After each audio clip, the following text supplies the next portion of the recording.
After being drugged and having my nudes leaked by a list actor, Ethan Vance, I reincarnated as his right hand. Facing the press, he had the audacity to smirk and victim. Blame me, it takes two to tango. I immediately slapped him across the face hard. Then I heard another voice resonate from inside his body. Yes, Queen. It turns out I wasn't the only victim trapped inside him. We were a legion of dead girls. And we were ready to tear him apart from the inside out. I was reborn. The good news? I had 5 heads. The bad news? They were fingertips. And I was attached to the right arm of Ethan Vance, Hollywood's reigning best actor. When I realized what had happened, Ethan was in the middle of a press junket. A reporter shoved a mic in his face. Mr. Vance, what's your take on the recent nude photo scandal involving that actress? I feel bad for her. Really? But Ethan let out a dramatic, practiced sigh. You know what they say. It takes 2 to tango. Hearing that, the rage boiled in my metaphysical veins. I drove my 5 fingers forward and smashed them into his right cheek. Smack. The sound was like a gunshot. The entire press room went dead silent. Takes 2 to tango. How about one hand slapping? Is that loud enough for you? You prick? Ethan looked down at his right hand. At me with eyes full of confusion and fury. But his media training kicked in fast. Obviously, that saying is wrong. We need to punish the real perpetrator. The reporters looked at him with admiration. The cameraman zoomed in for close ups of the bright red handprint, fast swelling on his face. Mr. Vance really is the moral compass of this industry. Moral compass. Ethan Vance was the predator behind the curtain. And me, I was the scandalous actress. Scarlett Jones. A month ago, I met Ethan at a gala out of respect for a senior actor. I drank the wine he handed me. Next thing I knew, I was blacked out. Then my nude photos were all over the internet. I was cyberbullied. Dropped by my agency, and even my own parents called me a slut. When I finally gathered evidence to sue him, a semi-truck smashed me into the asphalt. When I woke up, I was his right hand. Since God gave me this shot, things were going to be different this time. The one getting ruined is Ethan Vance. Back at his Beverly Hills mansion, Ethan was scrolling through his phone. A topic was trending on Twitter. Chuck, Ethan Vance supports women. The comments were flooded with brain-dead stands. This is what a real feminist looks like. Ethan is amazing. We stand by the right man. Most actresses are skanks anyway. The fact that the best actor spoke up for her. I'm literally crying. Ethan read the comments. A smug, greasy smile curling his lips. Let's see if you can smile in a minute. I wiggled the thumb and furiously typed a reply in the comment box, hitting send before he could react. Actually, he's just a limp duck hypocrite. Acting high and mighty. Ethan's body went rigid. I could feel his resistance. But he couldn't control me. By the time he used his left hand to delete the comment, it was too late. Screenshots were already viral. The hashtag daughter Ethan Vance. Limp dick skyrocketed to the #1 spot. While Ethan was panicking, slamming the phone down, I heard a soft, airy female voice. Yes, Queen. That was epic. I went on alert. Who's there? I'm Lily. I'm currently Ethan's left hand. I knew her. Lily was the nation's first love. A sweetheart who debuted at the top. But 3 years ago, she committed suicide due to severe depression. Was she killed by Ethan, too? Before I could ask, she poured her heart out. He told me he'd love me forever. I believed him. I even got an abortion for him. But then he used that to blackmail me, telling me to go kill myself. After I died, I woke up as his left hand. She started sobbing. If I hadn't met Ethan, my career would have been blindingly bright. Ethan Vance, you piece of shitty. How do you sleep at night? I thought for a moment. And the blurry rumors from the industry started to sharpen. There wasn't just 2 of us. In Ethan's body, I started doing a roll call of Ethan's organs. Brain, you there? Silence. Figures he doesn't have one. Eyes, you there? Nose. Stomach. Hello. A cold, detached female voice answered. First off, don't call me Stomach. My name is Chloe. Okay. Chloe Stomach. Just as I suspected. Every major organ in Ethan's body was inhabited by a woman he had destroyed. We didn't know each other, so we used names plus the organ to identify ourselves. There was Lucy lung. Gwen, good. Ivy, intestine. Counting me, there were 13 of us. Only one organ was hard to name. We all turned our attention to a specific part of Ethan's lower body. If he can't keep it in his pants, maybe we should snap it like a glow stick, I said darkly. No. Please don't. A childish voice cried out. I'm only 18. I just became an adult. Boo hoo hoo. 18. She's barely legal. How could Ethan do this? I wanted to scream every profanity in the book. But the girl was crying so pitifully I had to comfort her. It's okay. Being small is cute. We decided to call her Little Willie. How dare you guys insult my Ethan? Suddenly Bella Appendix let out a shrill screech. Great. In this day and age, we have pick-me girls and now we have a pick-me appendix. I tried to reason with her. Ethan is worse than an animal. We all hate him. So no. I'm not like you skanks. Bella Appendix was hysterical. Ethan hit me once. Did he hit you? No. Hitting is affection. Swearing is love. It means he cares about me the most. Everyone went silent. Only the heartbeat. Heavy and slow. He beat me. It was Hannah's voice. I was his wife. He domestically abused me for 5 years. That shut Bella Appendix up. Nobody even knew Ethan Vance was married. Hannah was the only daughter of a wealthy tycoon. 5 years ago, her parents passed away. Ethan orchestrated Hannah's death to inherit her family's massive fortune. After that, he got worse. In 5 short years, 13 lives were on his hands. After we died, we were trapped in his body. Unable to speak or move, sealed by something dark. We could only watch helplessly as he hunted his next victim. My arrival broke the seal. So now it's hunting season. Gwen got started. Accelerating parasitosis. Heart pounded erratically. Chloe's stomach hypersecreted acid. Lily and I were busy. We weren't just slapping Ethan's face. We coordinated with Zoe left leg and Ruby right leg. We wanted to make him crawl on the floor in twisted, unnatural, convulsive shapes. Ethan couldn't do anything but scream. Ah. The louder he screamed, the more excited we got. Lily scooped up a handful of mud from the garden and smeared it all over him. I tried to stop her. Wait. Isn't that where his German Shepherd takes a dump? She laughed maniacally. Join me. I shook my head, keeping the last shred of my sanity. The former nation's first love was now covered in literal filth. Was this a distortion of humanity or a loss of morals? Who cares? It felt great. Fueled by rage, we piloted Ethan's body to crawl out of the mansion. We stripped him naked. He was covered in MUD, spit and ungodly fluids. Tonight was the night Ethan Vance's reputation died. It was our revenge. No one could stop us. Bang, a loud explosion of noise. And I lost consciousness. Mr. Vance. Your body is possessed by unclean spirits. When I woke up, an old man in a daftest robe. Some sort of LA spiritual guru was standing there. He was slapping yellow paper talismans all over Ethan's chest. With these on, those things won't dare to come out. I tried to muster strength to rip the talismans off. But I felt a searing fire burn through my soul. Agony. If they try to forcibly possess you now, their souls will shatter. They will never be reincarnated. Eternal oblivion, frozen. The other organs didn't dare move either. Hollywood is superstitious. But usually for good luck or box office sales. I had never seen a ritual this vicious. What do we do? Lily asked, her voice trembling.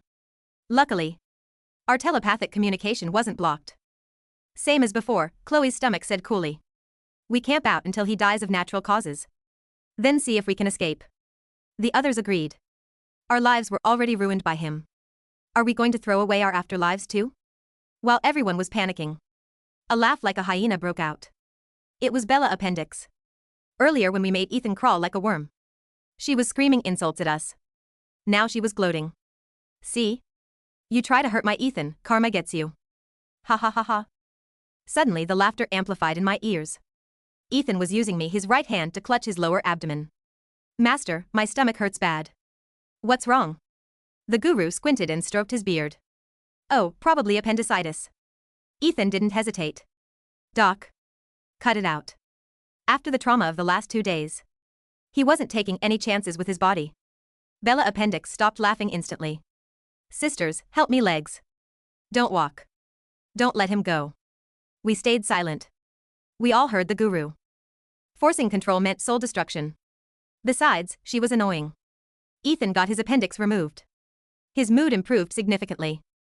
He lay in the VIP suite on the top floor of Cedars Sinai. Watching a movie. Sigh. Ruby's right leg let out a heavy breath. Bella was the loudest. Now that she's gone. It's kind of quiet. Others chimed in. Yeah, she was a moron and a pain in the ass. But she didn't deserve to just disappear. Will we end up like her? Our worries were interrupted. Little Willie spoke up. Sisters. I feel something. A disturbance in the force. I looked at the movie screen. The actress was innocent, pure, charming. I knew that. Look. Ethan took a screenshot and sent it on WeChat. I want this one immediate reply. You got it, boss. Home delivery coming up.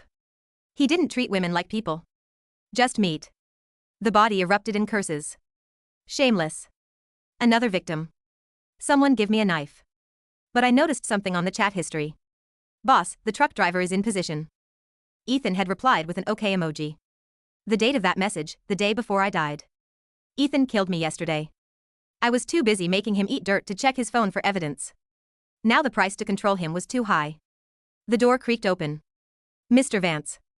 A girl in a white dress walked in timidly. Mr. Vance. Ethan patted the bed. Sit here. Let me teach you about acting. He's an Oscar winner. Nobody says no to him. We watched helplessly as the girl, Haley, walked toward him. What's your name? Ethan leaned in and she sat down. Haley, she whispered. Leaning away, Ethan grabbed her waist. So slim, so soft. Correction, so disgusting. I was about to scream. But Ruby's right leg's voice cut through firmly. To hell with it. Literally.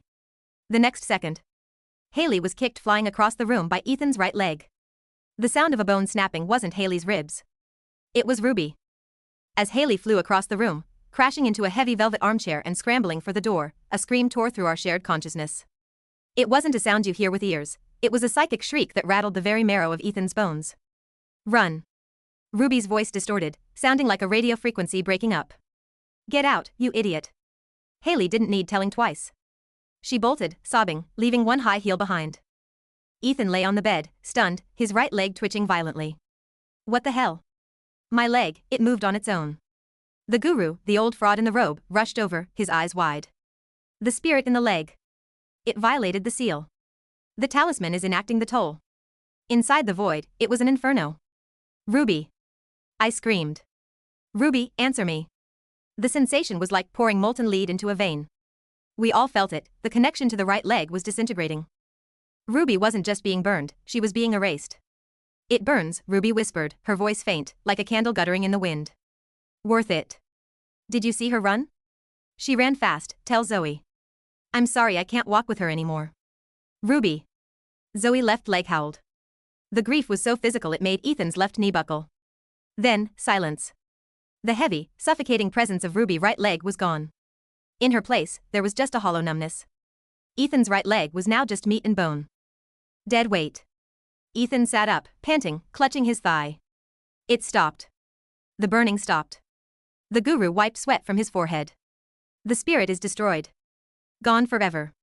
The seal worked, Mr. Vance. It demands a soul for a soul. If they try to move you again, they die. Permanent oblivion. Ethan looked at his leg, then a slow, terrifying grin spread across his face. He wiggled his toes. Nothing happened. He had to physically grab his thigh to move it. A small price to pay, Ethan muttered. He looked at the door where Haley had fled. Pity about the girl. But now I know. I'm winning. Inside, the remaining 12 of us were paralyzed by a cocktail of terror and rage. Ruby was gone. Just like that. He killed her, Hannah's heart beat slowly, a heavy thud of mourning. He killed her twice. We need a plan, Chloe's stomach said, her voice icy but trembling. We can't move him. If we move, we die. But we are not done. Chapter 2, The Golden Globe God. 2 months passed. Ethan Vance was back on top. The narrative had shifted. His team spun the nervous breakdown at the hospital as a reaction to severe exhaustion from method acting. The public ate it up. The limp dick scandal was buried under a deluge of charity work and PR stunts. He was nominated for a Golden Globe for The Saint of Skid Row, a movie where he played a misunderstood priest. The irony was acidic enough to give Chloe ulcers. We lived in silence. We didn't dare twitch a muscle. Ethan treated his body like a temple now, a temple solely for his own worship. He fired the guru but kept the yellow talismans taped to his chest under his shirts, terrified of us returning. But we were learning. He thinks he's safe because we can't control his muscles, I whispered one night while Ethan was asleep, dreaming of applause. But the talismans only burn us if we try to seize motor function. They don't stop us from doing our jobs. Explain, demanded Gwen Gut. Chloe, I said. You control the acid. You control the digestion. Can the talismans stop you from failing to digest food? No, Chloe realized. That's autonomic. Hannah, I continued. Can you skip a beat? Just one? Or maybe race like a hummingbird? I can induce palpitations, she said softly. Lucy Lung? I can make him wheeze until he thinks he's dying, Lucy rasped. We can't drive the car anymore, I said, my voice hardening. But we can cut the brake lines. We can mess with the engine. We can make living in this body a living hell. The plan began the week of the Golden Globes. Ethan was on a strict diet to look lean for the red carpet. Chloe went on strike. She stopped processing nutrients efficiently. No matter what he ate, salmon, kale, expensive supplements, Chloe rushed it through or refused to break it down. He was constantly bloated, gassy, and starving. Bon appetit, asshole, Chloe sneered as Ethan doubled over in his trailer, clutching his belly. My stomach. Ethan groaned, popping another antacid. Is it the stress? Then, Lucy Lung stepped in. Every time he tried to deliver a dramatic monologue during an interview, she constricted the airways just slightly. Not enough to kill him, but enough to make his voice crack and wheeze. He sounded weak. Pathetic. But the real MVP was Little Willie. Ethan brought home a model one night. A 20-year-old aspiring singer. He was confident. He took a Viagra just in case. Not on my watch, Little Willie declared. She shut down all blood flow. Completely. It was a biological embargo. Ethan sweated. He panicked. He apologized. The model looked at him with pity, the one thing Ethan Vance hated more than anything. It's okay, Mr. Vance, she said, pulling her dress back on. It happens to older men. Ethan threw a lamp against the wall after she left. Older men, he screamed. Inside, we were laughing. For the first time since Ruby died, we were laughing. Chapter 3, The Red Carpet Revolt. The night of the Golden Globes arrived. Ethan looked terrible. His skin was sallow, thanks to IV intestine-blocking vitamin absorption. His eyes were bloodshot. The eyes were owned by a girl named Sarah who refused to blink enough, keeping them dry and irritated, and he was sweating profusely. He stood before the mirror, adjusting his tuxedo. The talismans were taped tight against his chest. I am the best, he whispered to himself. I am the king. King of the toilet bowl, Chloe muttered. He got into the limo. The press was waiting. As he stepped onto the red carpet, the cameras flashed. Now, I commanded. Hannah, give me a rhythm. Hannah's heart spiked his pulse to 180 beats per minute. Ethan clutched his chest, his smile faltering. Panic set in. Calm down, he muttered through gritted teeth. Lucy, hyperventilate. His breathing became shallow and rapid. He looked like he was on the verge of a stroke. The reporters noticed. Mr. Vance. Are you okay? You look pale. I'm fine, Ethan gasped, sweating through his expensive silk shirt. He made it to the interview platform. Ryan Seacrest was there, microphone ready. Ethan. Big night. Who are you wearing? Ethan opened his mouth to say Tom Ford, but Gwen Gut decided to enact the nuclear option. She reversed the flow. Ethan Vance, Hollywood's golden boy, belched. It wasn't just a burp. It was a wet, cavernous, guttural sound that seemed to last for 10 seconds. It smelled like rotting eggs and karma. The silence on the red carpet was deafening. Ryan Seacrest blinked. Wow. Little indigestion there? Ethan turned beet red. He tried to laugh it off. Excuse me. Nerves. But we weren't done. As he walked into the venue, I saw someone in the crowd. A ghost. It wasn't a spirit. It was a woman. Standing behind the velvet rope, holding a sign that said Justice for Scarlet.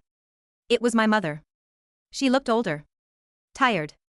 She had called me a slut when the scandal broke, believing the lies. But now, seeing her there, defending my name, something broke inside me. He took everything from us, I whispered. He doesn't get to win tonight. What do we do, Scarlet? Lily asked. We can't move his hands. We can't make him speak. We don't need to move his hands, I said. We need to break his mind. Brain isn't possessed, but brain listens to the body. And the body keeps the score. We focused everything on the nervous system. We amplified every pain receptor. We made his shirt feel like sandpaper. We made the lights feel like lasers burning his retinas. Ethan sat at his table, trembling. He was in agony, sensory overload. And the winner is Ethan Vance. The room erupted in applause. Ethan stood up. He forced a smile. He walked to the stage. He grabbed the statue. He looked out at the audience. And then, we played our ace. We hallucinated. Technically, we couldn't control his visual cortex directly. But Sarah's eyes could dilate the pupils to let in too much light, and brain, the empty organ, was already starving for oxygen because of Lucy. We synchronized. Oxygen deprivation plus adrenaline spike plus sensory overload. Ethan looked at the front row. He didn't see Meryl Streep or Brad Pitt. He saw us. He saw me, Scarlett Jones, sitting in the front row, blood dripping from my forehead where the truck hit me. He saw Lily, with the noose around her neck. He saw Hannah, his wife, blue and cold. And he saw Ruby, hopping on one leg, smiling a jagged smile. Ethan froze at the microphone. The room waited. Ethan stammered. He rubbed his eyes. The visions didn't leave. They stood up. They started clapping. Slow. Mocking. Takes two to tango, Ethan. I projected the thought so hard I thought my soul would tear. Ethan screamed. On live television, holding a golden globe, Ethan Vance shrieked like a banshee. He swung the heavy statue wildly at the empty air. Get away from me. I killed you. I paid the guru. Why are you here? The audience gasped. The camera zoomed in. Get back, you bitch. Ethan swung at the phantom of me. He lost his balance. He fell off the stage. It was a 6-foot drop. He landed awkwardly. Not on his feet, but on his right arm. Snap. I felt the break. I felt the bone shatter. But I didn't feel pain. I felt liberation. Ethan lay on the floor of the Beverly Hilton, his arm twisted at a grotesque angle, screaming about dead girls. Chapter 4, The Ward. They didn't send him to jail. Not yet. They sent him to Cedars-Sinai Psychiatric Ward. The diagnosis was acute psychotic break. His career was over. The video of him screaming "I killed you" at thin air was the most watched video in internet history. The police reopened the investigations into Lily's suicide and Hannah's death. Ethan was sedated, strapped to a bed. The talismans had been removed by the nurses to wash him. Is he asleep? Lily asked. He's drugged, Chloe replied. Heavily. I tested the fingers. My fingers. Ethan's right hand. I twitched the index finger. No pain. The talismans were gone. The seal was broken. Ladies, I said, my voice grim. We have full control. What do we do? Little Willie asked. Kill him? Too easy, Hannah said. He needs to confess. He needs to lose the money. He needs to lose the name. We waited until the night shift. The nurse was dozing off at the station. We woke Ethan up. We didn't let him speak. I clamped his hand over his mouth. Good morning, sunshine, I thought at him. Ethan's eyes went wide. He tried to struggle, but Zoe's left leg and the ghost of Ruby, I swear I could feel a phantom limb power, held him down. You're going to write a letter, I told him. I forced his right hand, my hand, to grab a pen from the bedside table and a notepad. Ethan's mind fought back. No. Stop. I am Ethan Vance. You are a meat suit, I corrected. And we are the pilots. We forced him to write. It was sloppy, jagged handwriting, but it was legible. We wrote everything. The dates. The locations. How he pushed Hannah down the stairs. How he blackmailed Lily. How he drugged me. The truck driver he hired. The list of 13 women. We wrote for 3 hours. His hand cramped, but I didn't stop. When it was done, we had a confession. But we weren't done. Phone, Lily said. It was in the patient property locker, but the nurse had left the keys on the desk. We walked him out of the room. He was a passenger in his own body, screaming internally, trapped in the back seat while we drove. We crept to the nurse's station. We took the phone. We unlocked it. Face ID works even when the face is terrified. We logged into Twitter. We logged into Instagram.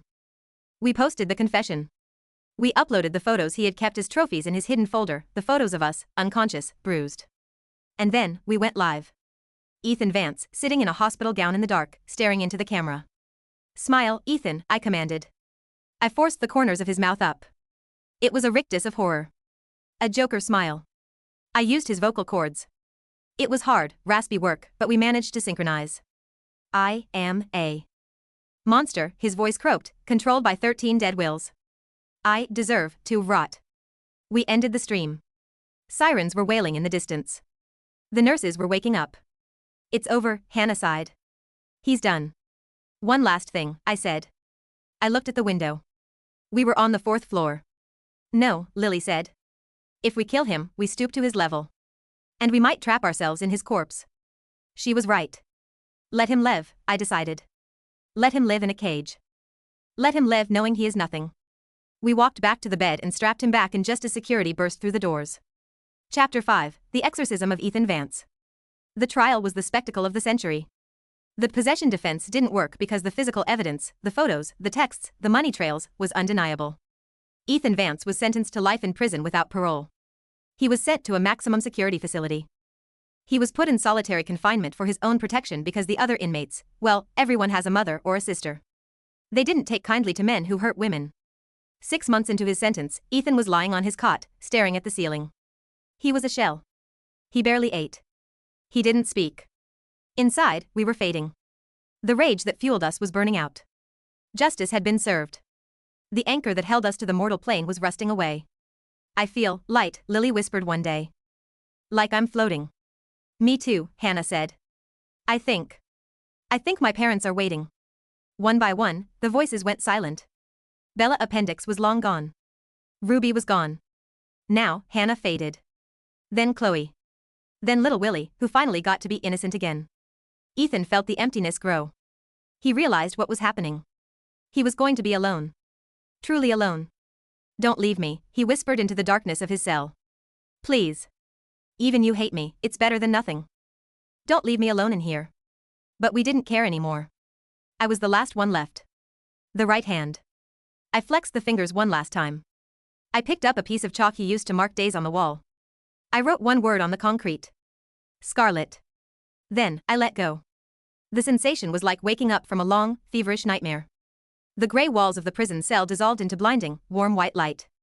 I looked down. I had my own body again. I had my own hands. I looked back, and I saw Lily, Ruby, with both legs, Hannah, and the others waiting for me. We were whole. We were free. And back in the cell, Ethan Vance stared at his right hand. He willed it to move. It moved. It was his again. But as he curled into a fetal position on the cold floor, sobbing into the silence, he realized the ultimate punishment. He had his body back. But he had to live with himself. And that was a sentence worse than death.